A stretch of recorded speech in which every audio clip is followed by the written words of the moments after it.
Prince Charles.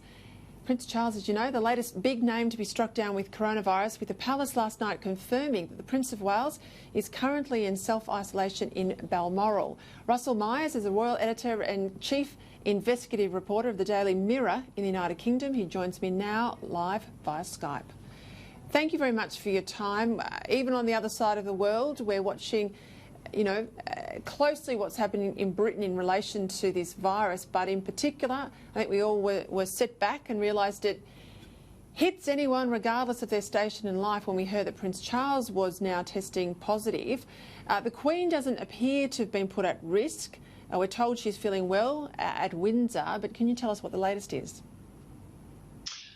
Well, good evening. Yes, it's been an astonishing development. Obviously, the global pandemic continues to take force throughout the globe and shows no sign of discriminating. Certainly, Prince Charles, we are told, is well. He is bedridden. He had been showing signs as early as the week.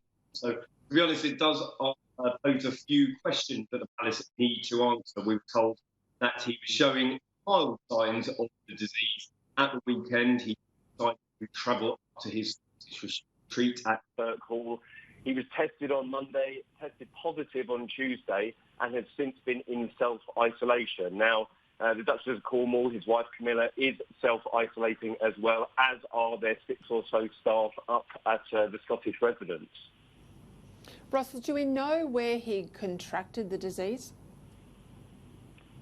No, it seems as though the doctors have looked at his sort of catalogue of events over the last few days. Certainly the most notable one was on March the 10th, when he had a charity meeting with Prince Albert of Monaco. This was in London at a WaterAid event, and since Prince Albert has tested positive for the coronavirus. So the doctors had worked it back from then. Certainly that was a trigger point, but they are confident that Prince Charles was only infectious from around March the 13th. And the reason why this is very, very prevalent is that his last meeting with the Queen, the face-to-face meeting at Buckingham Palace, was on March the 12th.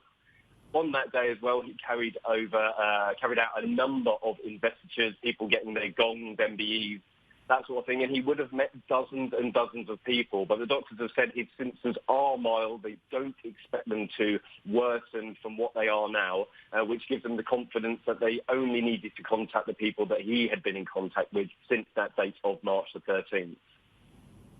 It's interesting. I read some reports overnight that people are upset that Prince Charles was so readily able to get a test for coronavirus. But when you look at the court circular and the volume of events that he has on a daily basis, the number of people he would meet, and even if there are rules about, not shaking hands, we saw him do namaste there and some vision about not shaking hands. Of course, people go to water when they meet someone, either a celebrity or indeed someone from the royal family, and they forget all the rules and all the protocols they've been told to observe. So it doesn't surprise me that he would get a test. In fact, if he didn't get a test, I'd say he was being negligent.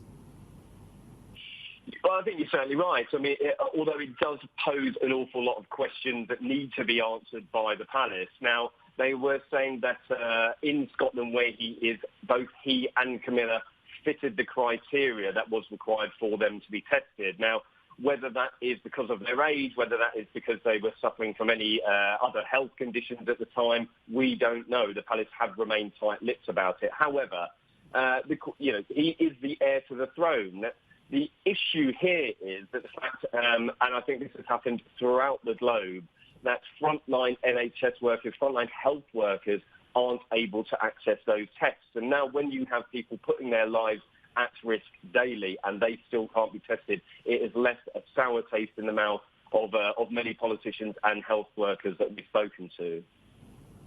All right, well, let's go to that point more broadly. Here in Australia, we would estimate you're a couple of weeks ahead of where we are, but we're watching the reaction of your Prime Minister very closely, the health reaction, and also what he's doing in terms of the economy.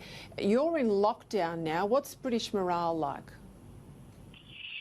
I think it's changed over the last week, certainly. You had a situation on just before, at the weekend where the government were taking tentative steps to try and get people to make their own decision, get people to try and stay out of the pubs and the parks, people where places where they would congregate. Now, that really didn't go to plan. You've seen the scenes of British parks and pubs being absolutely packed to the rafters, which brought forward the government decision to absolutely go down this route of a lockdown.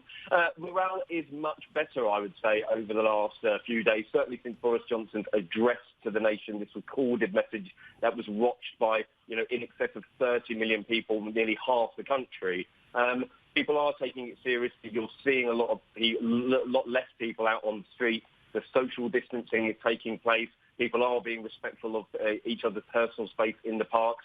However, I think that people are under no illusions that we may be here for quite some time. So it's very much a case of grin and bear it and keep calm and carry on at the moment. Well, that's the original home of Keep Calm and Carry On. I'd expect nothing less. Russell Myers, thank you very much for your time.